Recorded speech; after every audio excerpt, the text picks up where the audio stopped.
ठीक है, स्टार्ट कर रहे हैं चैप्टर 6 परम्यूटेशन एंड कॉम्बिनेशन। अभी कुछ लिखना नहीं है, ठीक है, बिल्कुल ध्यान से बस सुनना, 2 स्लाइड, फिर हम सीधे क्वेश्चन करने वाले हैं आज का। तो चैप्टर के बारे में जान लेते हैं। चैप्टर पूरा का पूरा लॉजिकल है, ठीक है, बिल्कुल तुम्हारा दिमाग टेस्ट होगा आज, तुम कितना ध्यान से सोच पाते हो। इसमें कुछ याद नहीं करना, कोई फॉर्मूला नहीं, एक आध फॉर्मूले छोटे मोटे, ठीक है। फॉर्मूला बेस्ड चैप्टर है ही नहीं है, प्रॉपर लॉजिक और तुम्हारा कंसेप्ट लगेगा। सेकेंड पॉइंट, इस चैप्टर में एनसीईआरटी करके काम नहीं चलेगा, ठीक है। एनसीईआरटी के साथ आरडी करनी पड़ेगी, बिकॉज इसके क्वेश्चन बाहर से आए। तो नियर अबाउट 100 से 150 क्वेश्चन तो मान के चलो हमें करने हैं। अगर इससे कम क्वेश्चन करें तो वो काम नहीं करें, ठीक है। स्टार्ट कर रहे हैं चैप्टर का पहला टॉपिक, और टॉपिक स्टार्ट होगा एक क्वेश्चन से। मान लो मैं तुमसे पूछता हूँ कि तुम्हें एक पार्टी में जाना है और तुम्हारे पास 3 शर्ट्स एंड 2 पैंट्स है। सुना मेरी बात ध्यान से। मान लो तुम एक पार्टी में जा रहे हो, 3 शर्ट्स और 2 पैंट्स है, संभव सुन लो। तो कितने वेज है हमारे पास जिसमें हम खुद को मतलब कॉम्बिनेशन बना सकते हैं, कितने टाइप के हम वेज बना सकते हैं। 3 शर्ट है, 2 पैंट्स है, अब तुम्हें सेलेक्ट करना है कि कैसे कितने वेज पॉसिबल है। नहीं, यहाँ परम्यूटेशन नहीं लगता, यहां पर बेसिक लॉ लगेगा। थोड़ा एग्जांपल ले लेते हैं। मान लो 3 शर्ट है, शर्ट 1, शर्ट 2 और शर्ट 3, और 2 पैंट्स है। तो शर्ट 1 के साथ मैं पैंट 1 भी पहन सकता हूं, पैंट 2 भी पहन सकता हूं। सेम शर्ट 2 के साथ पैंट 1 पैंट 2, और शर्ट 3 के साथ भी पैंट 1 पैंट 2। तो टोटल कितने वेज हो गए? 6 वेज। मतलब अगर मेरे पास 3 शर्ट और 2 पैंट है, हाँ सेम है, बट हम नॉर्मली सोचेंगे 3 वेज पहली शर्ट को सिलेक्ट करने के, 2 वेज हमारे पास पैंट्स को सिलेक्ट करने के, टोटल 6 तरीके हो गए। कोई दिक्कत यहां तक? संभव सुन लो, बोल रहा हूँ चैप्टर आखिरी बार पढ़ रहे हो, पहली और आखिरी बार, ठीक है। अब थोड़ा लेवल बढ़ाते हैं। 3 शर्ट्स है, 2 पैंट्स है, और साथ में 2 वॉचेस भी है। अब कितने वेज होंगे? नॉर्मली नहीं समझ आ रहा तो बना के देख लेते हैं। सेम 3 शर्ट्स है, शर्ट 1 शर्ट 2 शर्ट 3, 2 पैंट्स है, पैंट 1 पैंट 2, पिछले वाला सेम बना रहे हैं, पैंट 1 पैंट 2 और पैंट 1 और पैंट 2। अब 2 वॉचेस भी है मेरे पास। तो मैं पहले कॉम्बिनेशन की, भाई मैंने शर्ट पहली पकड़ी, पैंट भी फर्स्ट वाली पिक करी, इसके साथ वॉच 1 और वॉच 2 चूज कर सकता हूं। सेम यहां पर भी वॉच 1 और वॉच 2। तो यहां पर हर जगह W1 W2 W1 W2 W1 W2 and यहां भी W1 W। तो टोटल प्लस कर लो, 12 वेज आ रहे हैं। तो मैं वेट कर रहा हूं, पहले खुद को समझाओ क्या बोला है हमने। 3 शर्ट्स, 2 पैंट्स, और हर कॉम्बिनेशन के साथ वॉच 1 और वॉच 2 लगा सकते हैं, तो टोटल 12 वेज होगा। अब अगर किसी ने कुछ ऑब्जर्व करा हो तो बताओ, कुछ ऑब्जर्व करो कि कैसे हम नंबर ऑफ वेज निकाल सकते हैं शॉर्टकट में। यहां पर तो भाई छोटी छोटी वैल्यूज थी, अगर बड़ी वैल्यूज आ जाए तो क्या हम ये बनाएंगे? बिल्कुल नहीं। तो क्या करना चाहिए बताओ, मैं यहाँ पे क्या करें? मतलब मेरा कहने का मतलब है, कुछ ऑब्जर्व करा, 6 वेज आया, ये बनाएंगे नहीं हम बैठ के एग्जाम। सेम यहाँ पे 12 वेज आया, ये बनाएंगे नहीं हम बैठ अरेंजमेंट नहीं। यहाँ पे सिंपल लॉजिक है, 3 into 2 कितना होता है? 6 आंसर है मेरे। 3 into 2 कितना होता है? 12 आंसर है। तो यहां पर हमारे एक सबसे इंपॉर्टेंट लॉ आता है, फंडामेंटल प्रिंसिपल ऑफ काउंटिंग। ठीक है, बड़े ध्यान से सुनना, ये प्रिंसिपल कह रहा है, फंडामेंटल प्रिंसिपल ऑफ काउंटिंग। ये प्रिंसिपल कहता है, there are if there are M ways, M तरीके हैं बेसिकली मेरे पास। बताओ अगर तुम्हें याद होता क्या होता है, चेक ही कर लेते हैं किसको याद है। स्टेटमेंट याद है किसी को? किसी को नहीं? एकस नहीं यार, याद है? क्यों नहीं आ सकता? बिल्कुल आएगा, हमें लॉ लगाते हैं, हर क्वेश्चन में लगाते हैं, मल्टीप्लाई करते हैं, तो यही लॉ लगता है उसमें। अबे चलो सुन लो, ये लॉ बेसिकली क्या कह रहा है, if there are M ways to select या अरेंज भी कह सकते हो, N item followed by N ways to select another item.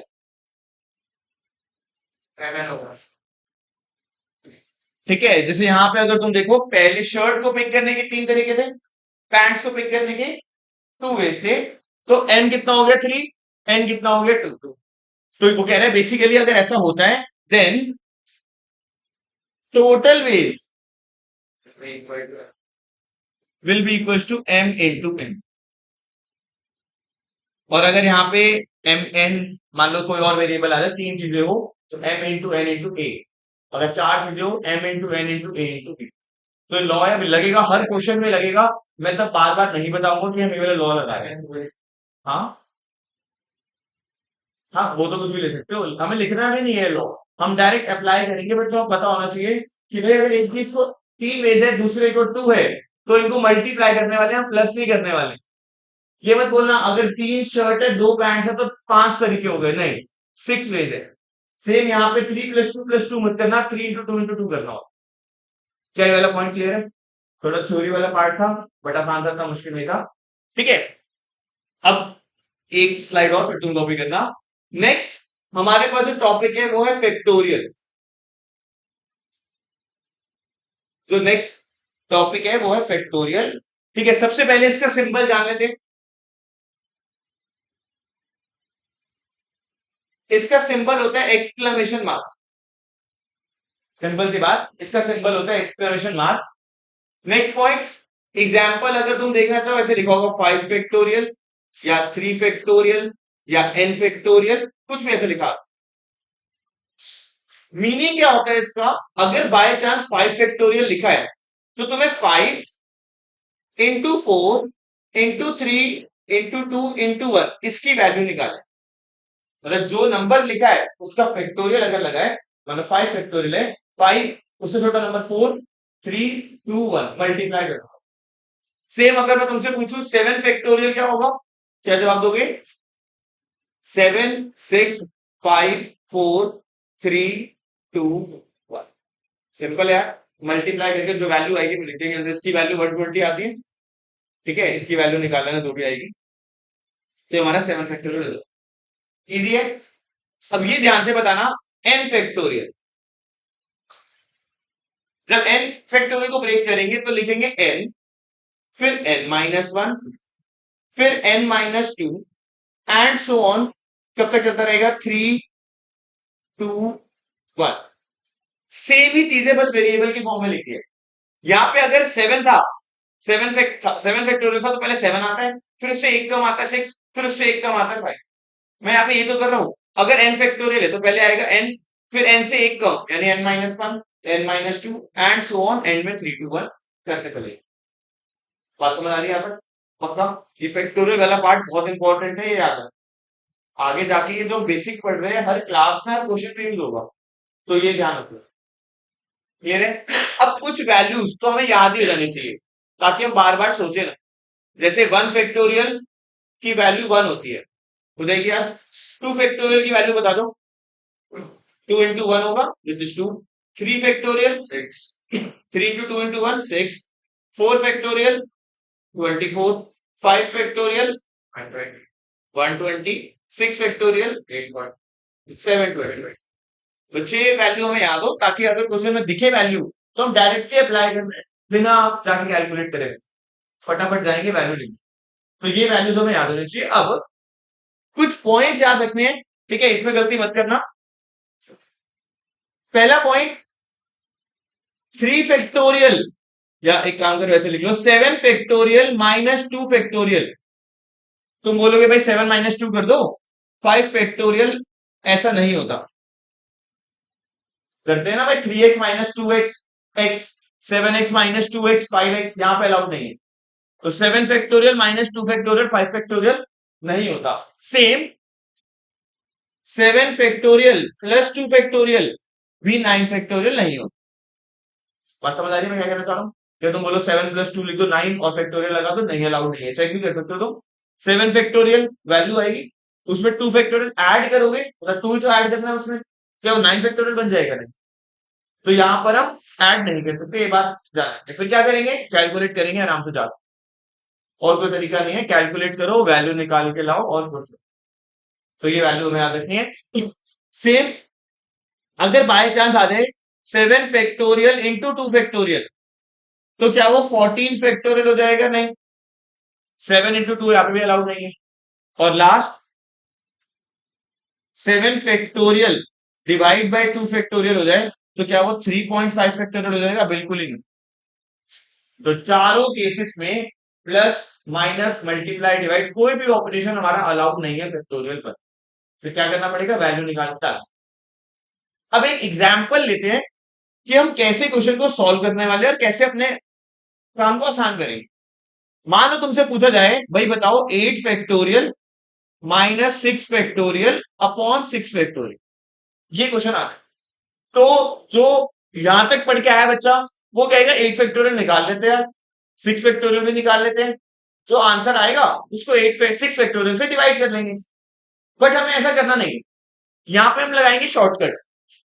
अभी हमने पढ़ा है 8 फैक्टोरियल को मैं ब्रेक कर सकता हूं, तो मैं इसको लिख सकता हूं 8 इंटू 7 इंटू 6, 5, 4, 3, 2, 1, यानी 6 फैक्टोरियल, माइनस का 6 factorial as it is upon 6 factorial as.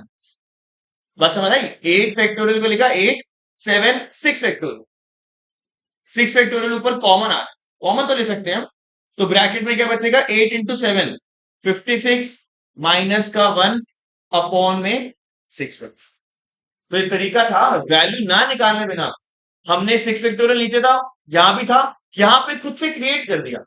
8 factorial को ब्रेक करा, 8 इंटू 7 इंटू 6 फैक्टोरियल, ये दोनों टर्म्स कैंसिल हो गई। तुम्हारा फाइनल आंसर क्या आ जाएगा? 55।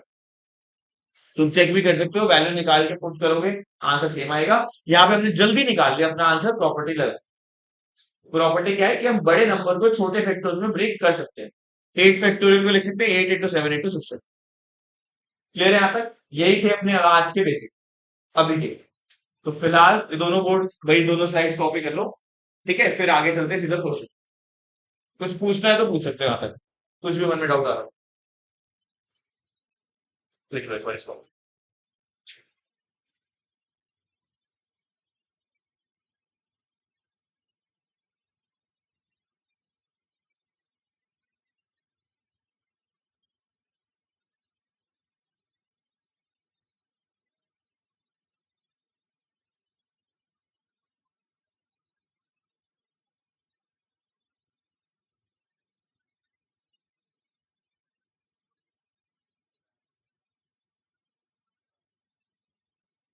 लिख लो तुमको फटाफट।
ये वाला पार्ट पूरा याद रखना, ठीक है।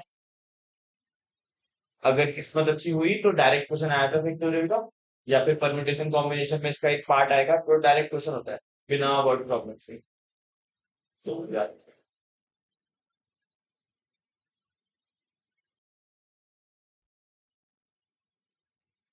चलो भाई अब स्टार्ट कर रहे हैं क्वेश्चन। एक दो क्वेश्चन में टाइम लगेगा, उसके बाद हैबिट बन जाएगी कैसे हो रहे हैं। ठीक है, ये तो आसान ही है वैसे, फैक्टोरियल वाले करने वाले हैं पहले। लो भाई फटाफट बता दो वैल्यूज बिना टाइम वेस्ट करे। 8 फैक्टोरियल, क्या करेंगे फर्स्ट पार्ट में? 8 फैक्टोरियल को लिखेंगे 8 into 7 into 6 फैक्टोरियल। यहीं पे क्यों ब्रेक करा? क्योंकि 6 फैक्टोरियल की वैल्यू पता है। ये हो जाएगा 56, इसकी वैल्यू 720। निकाल लेना जो भी आंसर आ रहा होगा, क्या है 40320। तो ये तुम्हारा आंसर है। आसान है यार, बैठ कैलकुलेट करना है, मल्टीप्लाई करना है। सेकेंड, क्या आंसर बताना चाहिए? 4 फैक्टोरियल -3 फैक्टोरियल, क्या लिख दो 1 फैक्टोरियल? नहीं, वैल्यू निकालेंगे 24 - 6, तो आंसर हो जाएगा 8। एमसीक्यू आ सकता है। 4 फैक्टोरियल -3 फैक्टोरियल, ऑप्शन देंगे 1 फैक्टोरियल। वो भी कर सकते हो, सेम आंसर है। वही है।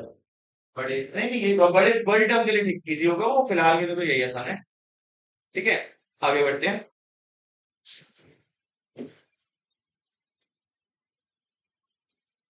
ये लो, ये वाला क्वेश्चन।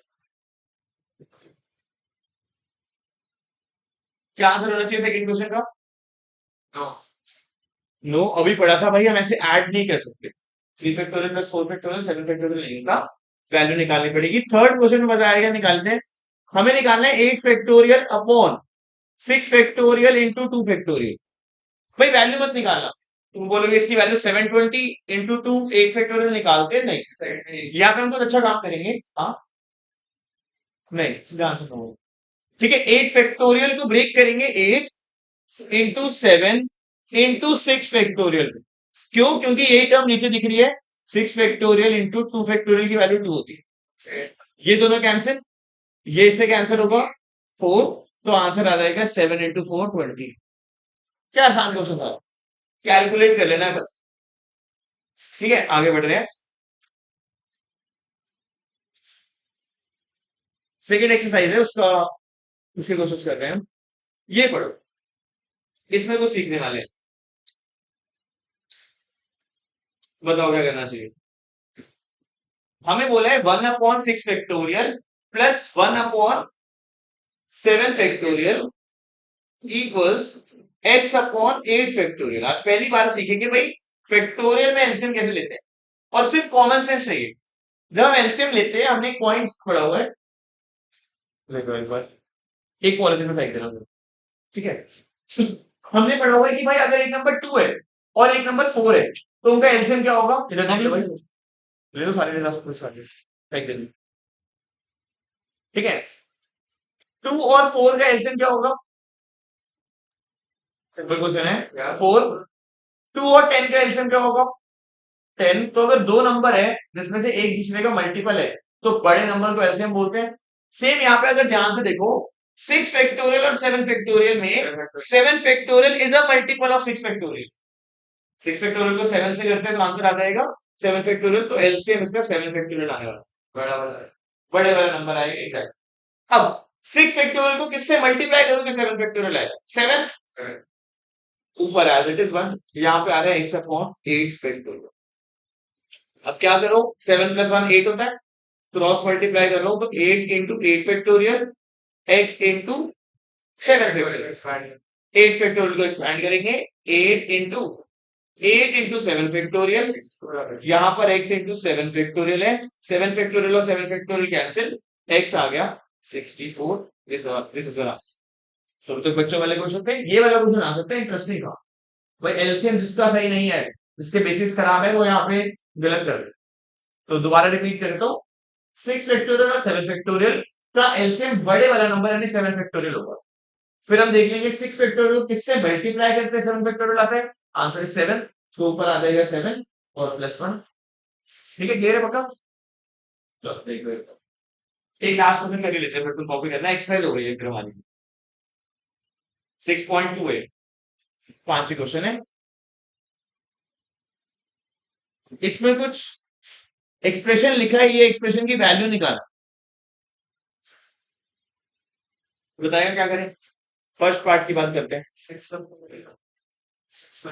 देखो n 6 है, r 2 है, मुझे निकालना है n factorial upon n minus r factorial.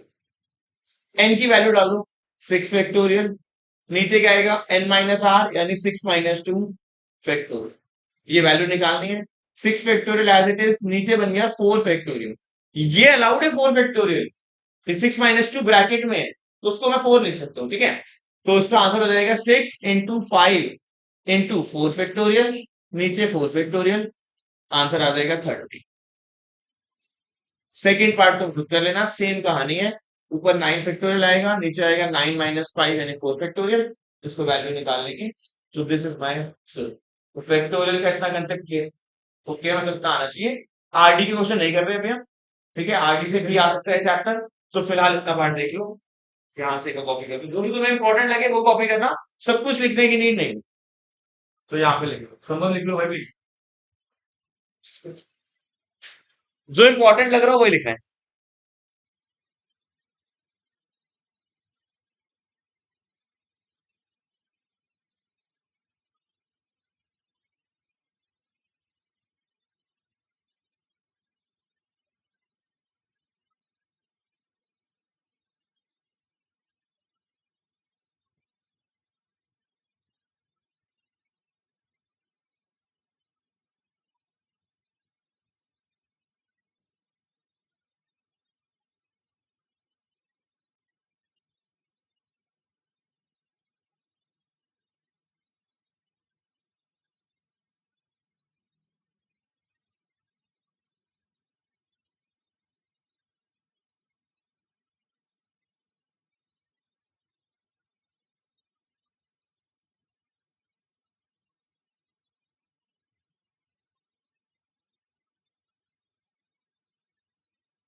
कर दो आगे, ये वाला पार्ट कुछ इंपॉर्टेंट लिखना हो।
डन।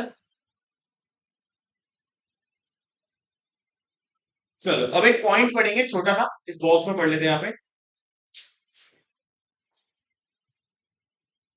जीरो फैक्टोरियल, ये वैल्यू होती है, एमसीक्यू आ सकता है, what is the value of zero factorial, क्या आ रहा है तुम्हारे मन में आंसर। जीरो फैक्टोरियल की वैल्यू क्या लग रही है, जीरो, यही मन में आ रहा होगा। आंसर इस बार, अब इसमें तुम एग्री नहीं करोगे, मैं खुद एग्री नहीं करता, ठीक है, लेकिन एक बात सुनना ध्यान से, ये निकला कैसे, डेरिवेशन समझ लो। हम बोलते हैं 2 फैक्टोरियल को 2 × 1 फैक्टोरियल, 3 फैक्टोरियल को 3 × 2 फैक्टोरियल, अभी हमने यूज भी कराई है। तो हम लिख देंगे 1 फैक्टोरियल को 1 into 0 फैक्टोरियल। ये वाला पार्ट ध्यान से। और अगर ये पार्ट अगर समझ आ गया तो 1 फैक्टोरियल की वैल्यू 1 होती है। 1 is equals to 1 into 0 factorial. तो देयरफॉर 0 फैक्टोरियल इज 1। ये याद है, याद करनी है बस एक वैल्यू। 0 फैक्टोरियल की वैल्यू जो होती है दैट इज 1। हो जाएगा यार मतलब। ठीक है, एमसीक्यू आ गया तो गलत मत करना, प्लीज ध्यान देना। अब हम स्टार्ट कर रहे हैं कुछ क्वेश्चंस। ठीक है, 6.1 एनसीईआरटी की, उसमें है वाले सारे क्वेश्चंस। तो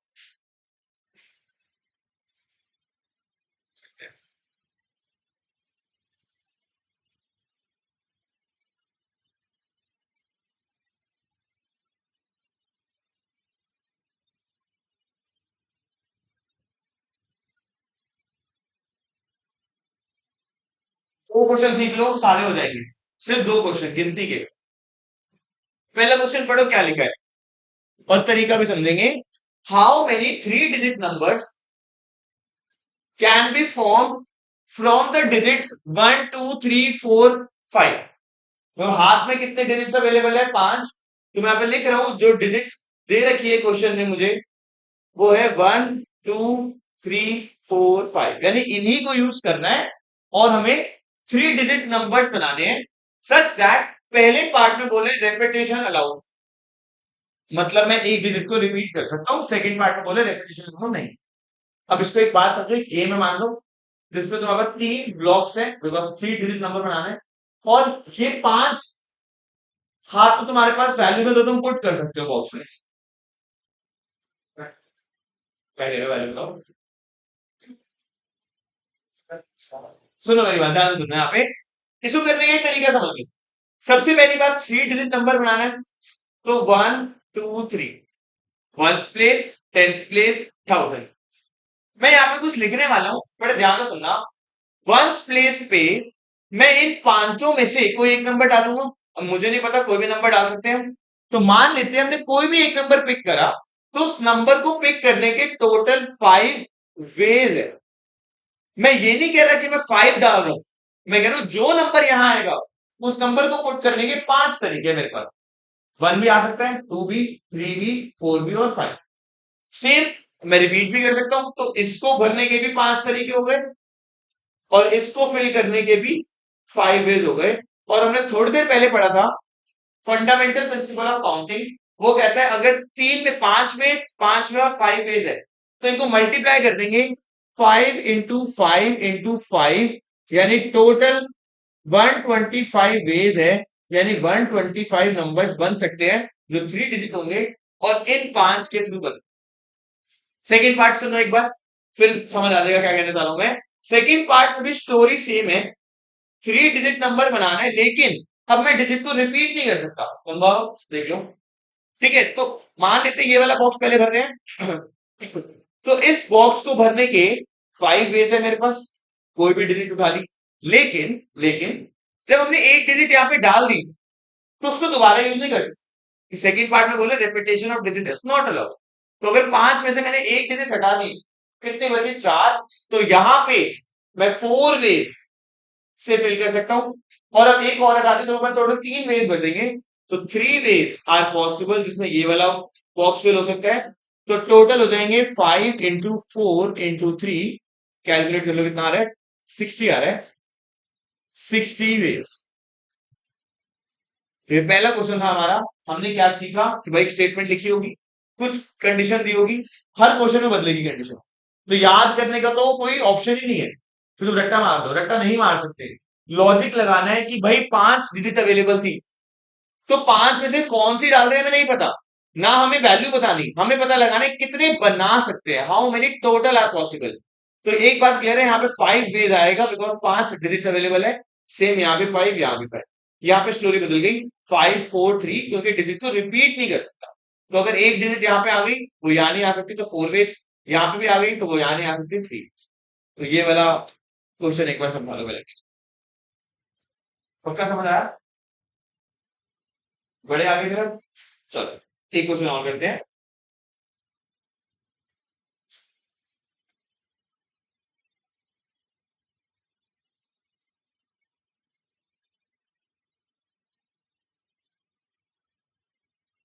पढ़ो उसमें क्या लिखा है।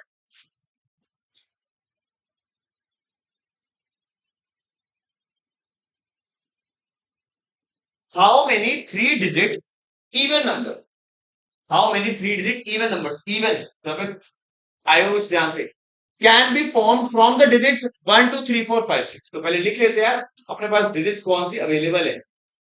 1 2 3 4 5 6, इसलिए 5 थी, अब 6 भी यूज कर सकते हैं। ठीक है, कैन और ये लिखे डिजिट्स कैन बी रिपीटेड। तो अगेन थ्री डिजिट नंबर बनाना है। ठीक है, तो यहाँ पे बना लेते हैं बॉक्स थ्री डिजिट। अब क्या करें, यहाँ पे लिख दू six face, six face, six face नहीं। अब सुनना मेरी बात ध्यान से, यहां पर ना इवन नंबर बनाना है मुझे। तो इवन नंबर की कंडीशन वंस प्लेस पे आती है, क्योंकि भाई अगर कोई नंबर इवन है तो यहाँ पे इवन नंबर होना चाहिए। तो एक कंडीशन आ गई कि यहां पर इवन नंबर होना चाहिए, और इवन कितने हैं, 2 4 और 6। तो यहां पे इस ब्लैंक को मैं तीन तरीकों से ही भर सकता हूं, छह तरीके नहीं है। 1 आ गया तो, 5 आ गया तो इवन नहीं रहेगा, तो इसलिए 2 4 और 6 थ्री वेज अवेलेबल है। अब यहां पे कोई कंडीशन ही नहीं है यार, जो नंबर मन में आए डाल दो, यहां भी सिक्स वेज। तो टोटल आंसर आ जाएगा, तो फाइनल आंसर आ जाएगा तुम्हारा 6 × 6 × 3, कितना हो गया, 36 × 3 108। तो 108 वेज आर पॉसिबल। तो अगर ये दो क्वेश्चन समझ आ गए, सब में हमें सेम टाइप की ही कहानी करनी है, बॉक्सेस बनाने हैं और आंसर।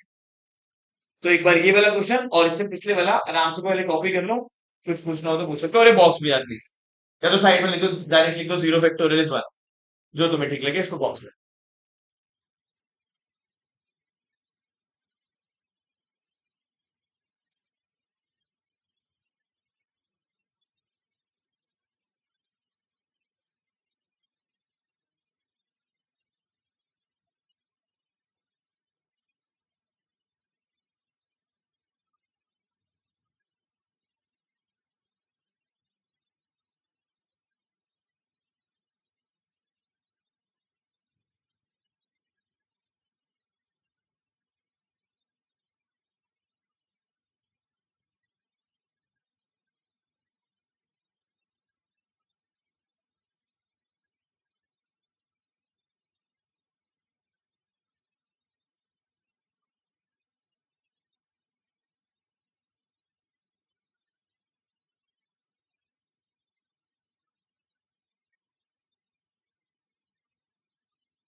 कर दो आगे।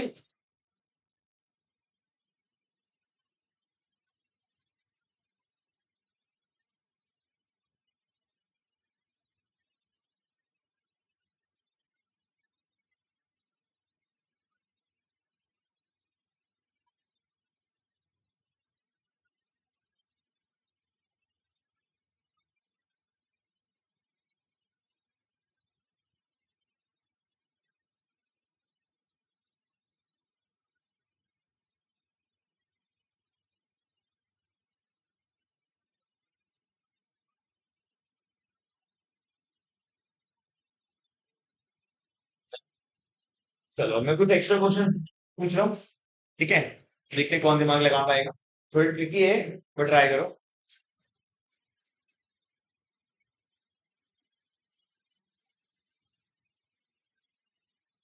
क्वेश्चन है the number of six digit numbers, all digits of which are odd, all digits of which are odd ठीक है, ऑप्शन है एमसीक्यू है 5 की पावर 6, 5 की पावर 5, 6 की पावर 5, 6 की पावर 6। मैं वेट कर रहा हूं, कोई आंसर बता दो। चार ऑप्शन अवेलेबल है, एक आंसर दे दो। जो हमने करा है कंसेप्ट उसी के ऊपर बेस्ड है, मैं करके दिखाऊंगा, तुम कहोगे हाँ यार आसान था। फिलहाल खुद ट्राई करो और एक ऑप्शन दो जो तुम्हें समझ आ रहा हो। ए बी सी डी चारों सिमिलर है। 5 की पावर 6, 5 की पावर 5, 6 की पावर 5, 6 की पावर 6। डिजिट्स तो 10 है ना हमारे पास, तो उनमें से और चूज करनी है। डिजिट समझ रहे हो, 0 1 2 3 4 5 6 7 8 9, टोटल 10 डिजिट होती है। यहाँ पे लिखी नहीं है तो हम 10 में से कोई भी यूज कर सकते हैं। हाँ, 5 की पावर 6, ठीक है, एक आंसर आ रहा है 5 की पावर 6। बाकी को भी वेट कर रहा हूँ मैं, सोचो एक बार ट्राई करो।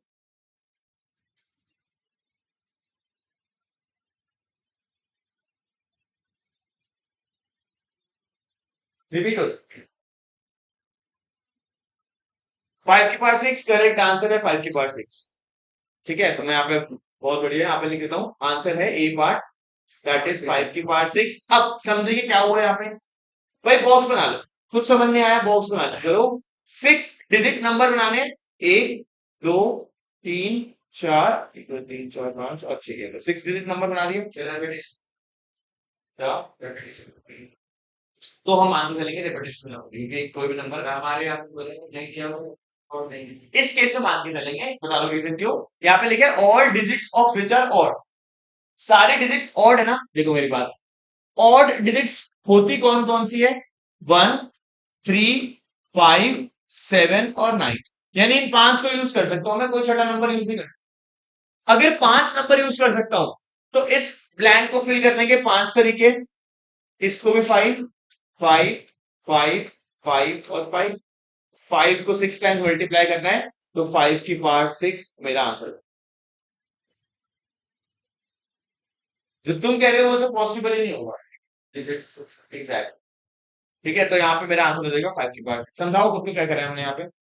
भाई 6 डिजिट थे, ठीक है, और हर में 5 वेज से बढ़ सकते हैं, बिकॉज कोई भी ऑर्डर में राइट, तो जो तुम कह रहे हो क्लियर है यहाँ तक, पक्का निकाल लोगे। एक और क्वेश्चन ऐसे किसी टाइप का।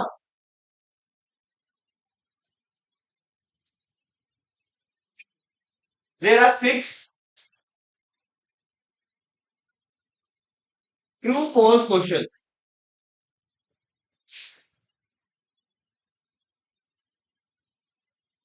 6 ट्रू फॉल्स क्वेश्चन है, ठीक है, in an examination. The number of ways, the number of ways in which a student can answer questions is,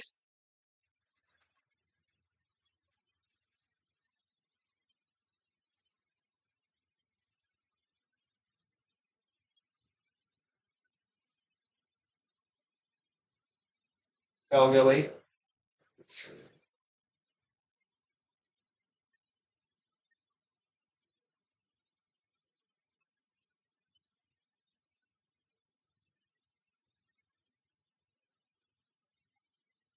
बताओ भाई क्या करेंगे आप, बताओ आंसर जाना चाहता हूँ मैं।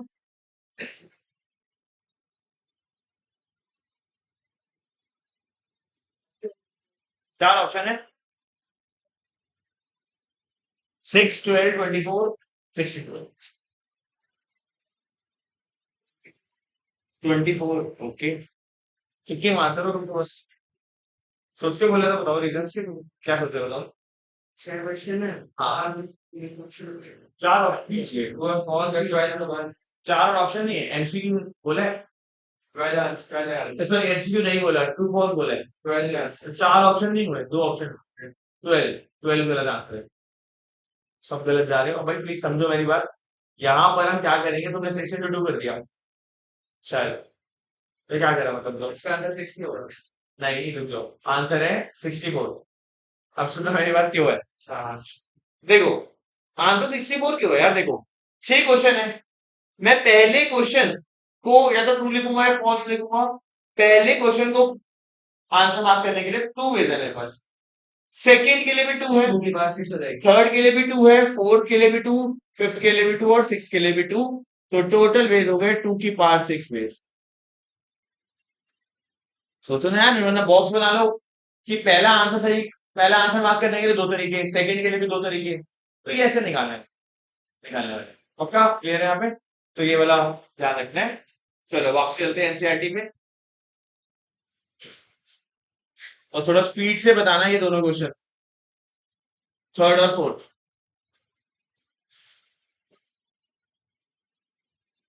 एक साथ करेंगे। How many 4 letter code can be formed using the first 10 letters of the English alphabet. No letter can be repeated. ठीक है, 4 लेटर कोड बनाते हैं। ये लो भाई 4 लेटर, 1 2 3 4। टोटल कितने लेटर अवेलेबल है भाई? 10। तो यहां पे क्या लिखूं? 10 वेज। नेक्स्ट में क्या आएगा बस ये बता दो मुझे। नेक्स्ट में यहाँ पे 10 लिख दूं? नहीं, यहाँ पे आएगा 9। लिखा है ऊपर no letter can be repeated, तुमने एक लेटर यहाँ पे डाल दिया तो यहाँ 9 8 और 7 आंसर निकाले ना। 10 × 2 9 × 2 8 × 7 कितना मल्टीप्लाई है? 9 8 7 को मल्टीप्लाई करो, 56 × 9 5040 आएगा शायद। 5040 वेज तुम्हारा इजी था भाई। 10 लेटर अवेलेबल है, 10 वेज, 9 वेज, 8 वेज, 7 वेज, और 4 लेटर का बनाना था बोला, तो सब कुछ बताया होगा, तो उसको हमें फॉलो कर।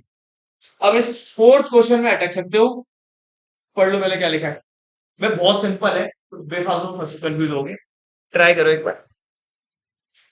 How many 5 digit telephone number, पहले बॉक्स बना लो यार, ज्यादा सोचना ही नहीं है। चेक कर लेते हैं आंसर। ठीक है, अब मेरी बात बहुत ध्यान से सुनना। 5 डिजिट का नंबर बनाना है, लेकिन हमें बोल दिया है 0 to 9 डिजिट यूज करो, कोई टेंशन नहीं है। If the each number start with 6 and 7, 6 और 7 से स्टार्ट कर रहे हैं अगर हम, तो यहां पर 6 और यहां पर 7 वेज नहीं है, नंबर है ये। मेरी बात समझो, मैं 5, अगर ये 6 7 ना बोला होता, मैं बोलता 10 तरीके 9 8 7 6, इस टाइप का हम कुछ करते, लेकिन यहाँ पे 6 और 7 फिल कर दिया गया है ऑलरेडी। तो मुझे 3 प्लेसेस फिल करनी है। बताओगे इस प्लेस को फिल करने के कितने वेज है? ट्राई करो, संभव बताओ भाई, कितने वेज है इस ब्लैंक को फिल करने के? 8, कि 10 डिजिट अवेलेबल थी, 6 और 7 लग चुका है, तो 6 और 7 दो डिजिट में यूज कर चुका हूं 10 में से, तो यहां पर 8 वेज आएगा, एंड देन यहां पर 7 वेज, और यहां पर 6 वेज। बड़ा सिंपल है, अगर खुद को समझाओ क्या हुआ। भाई 10 डिजिट थी, 6 और 7 दो डिजिट हम यूज कर चुके ऑलरेडी, तो 8 बची। तो 8 वेज अवेलेबल है इसको फिल करने के, देन 7 इसको, देन 6 इसको। मल्टीप्लाई कर लो, 8 × 7 × 6 कितना आ रहा है? निकाला किसी ने? 336। ठीक है, तो 336 वेज हमारा आंसर। तो देख लो भाई, दो क्वेश्चन हमारे सामने, थर्ड।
चलो करते हैं आगे, दो क्वेश्चन बचे हैं वो खत्म करते हैं, दोनों आसान है।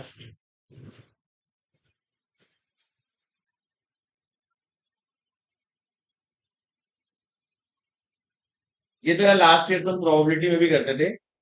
फिफ्थ क्वेश्चन आज सीखेंगे ऐसा ऐसा क्यों होता था। पढ़ो। A coin is tossed 3 times and the outcomes are recorded. Outcome में पता है कॉइन टॉस करेंगे तो हेड या टेल आएगा। ठीक है। तो फिफ्थ क्वेश्चन में हमने भाई 3 टाइम्स टॉस करा है। तो 1 2 3। देखो यहां पर जब पहली बार टॉस करूंगा दो ऑप्शन है आने के, या तो हेड आएगा या टेल आएगा। दोबारा जब करेंगे तो दोबारा हेड या टेल, थर्ड टाइम भी हेड या टेल। तो आंसर क्या हो जाएगा 2 into 2 into 2 यानी 8 आउटकम। ऐसे आसान है। टेंथ में पढ़ते भी थे यार, जब 3 कॉइन टॉस करते थे वो तरीका भी था, 4 हेड 4 टेल 2 हेड 2 टेल, वो वाला पूरा क्वेश्चन आ गया। Next question number 6। इसका आंसर तुम बताओगे, मैं नहीं कह रहा। 5 फ्लैग अवेलेबल है, डिफरेंट सिग्नल्स बनाने हैं। If each signal requires the use of 2 flags. 2 flag है, एक ऊपर एक नीचे, 5 अलग कलर अवेलेबल। तो निकालो, सोचो क्या आंसर बनाना चाहिए। जब तक खुद नहीं सोचोगे तब तक आंसर नहीं, तुम्हें पता नहीं आएगा। 20, एक आंसर 20 आ रहा है, बाकी तुम सोचो। शायद क्यों बोल गए। हाँ 20 दो आंसर आ रहे हैं 20। बाकी तुम सोचो यार, बड़ा आसान है, बहुत सिंपल है। देखो अरे क्वेश्चन में कुछ भी नहीं है, 2 फ्लैग बनाने हैं, एक ऊपर एक नीचे, यही बोला है। 5 कलर अवेलेबल है, तो 5 में से मान लो मैंने ऊपर भर दिया, कोई भी एक कलर भर दिया, तो नीचे 4 वेस, ऊपर नीचे बन गया बस आपका। तो कितने हो गए 5 into 4 यानी 20 वेस। अभी क्वेश्चन ऐसे हैं, मैं आते रहो पूरा दिन निकल जाएगा, खत्म नहीं होंगे भाई। इसमें अभी तो हमने एनसीईआरटी से करे हैं, 2 क्वेश्चन आरटी के करे हैं। बाहर से तुम क्वेश्चन पिक करोगे, जब तक करोगे नहीं पता नहीं लगेगा। तो बाकी आज हम इतना ही कर रहे हैं अभी इस क्लास में। ठीक है, तो हमने 6.1 कर ली, 6.2 कर ली, फैक्टोरियल वाला पार्ट पढ़ लिया। बाकी नहीं, 7 मिनट का सुनिए।